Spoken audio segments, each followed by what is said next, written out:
Binabalak ng Lakas CMD na sampahan ng ethics complaint si Congressman Kiko Barzaga. Nag-ugat yan sa kanyang Facebook post kung saan gagawin daw state witness sa flood control scandal si Congressman Martin Romualdez. Nasa frontline ng balitang yan si Marian Enriquez.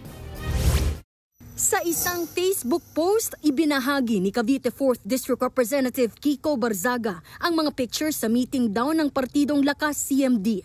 Sa caption, binanggit ni Barzaga na magsisilbing state witness sa investigasyon ng anomalya sa flood control projects si late Representative Martin Romualdez. Susuportahan daw ng ilang kongresista si Pangulong Bongbong Marcos kapalit ng proteksyon. Kabilang sa nabanggit si Assistant Majority Leader at Lanao del Sur Representative Zia Alonto Adyong. Pero ayon mismo kay Adyong, kasinungalingan ang mga paratang ni Barzaga. Kaya naman pinag-iisipan na ngayon ng Lakas CMD na maghain ng ethics complaint sa Kamara laban sa kongresista.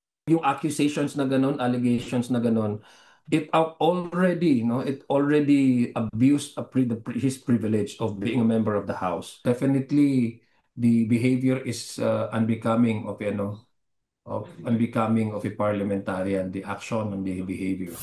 Tinuligsa rin ni Adyong ang mga nakalipas na aksyon ni Barzaga sa kasagsagan ng plenary session sa Kamara, kabilang ang paglapit at tila pang-aasar niya kay House Majority Leader Sandro Marcos sa plenary hall noong Setyembre.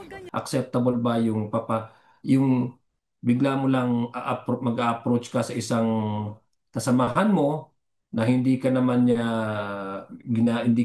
niya iniestorbo, tapos bigla mo siyang i-video, ihaharas mo siya, tatanungin mo siya, ipoprovoke mo siya ng certain response na tapos naka-live ka, that's already harassment.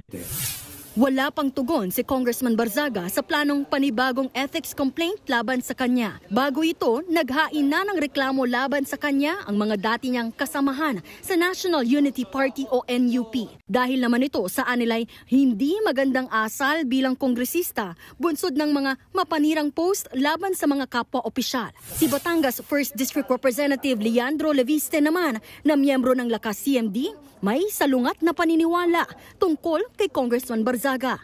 Hanga ako sa kanya at I think na kailangan natin ng mas maraming mga independent voices sa Kongreso.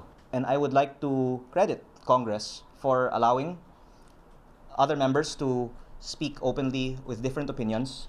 Nagbabalita mula sa Frontline, Marian Enriquez, News 5. Mga kapatid, Mean Los Baños po, huwag magpahuli sa mga balita at impormasyong dapat ninyong malaman. Para sa mas malawak na balitaan at diskusyon, mag-follow at mag-subscribe na sa social media pages ng News 5.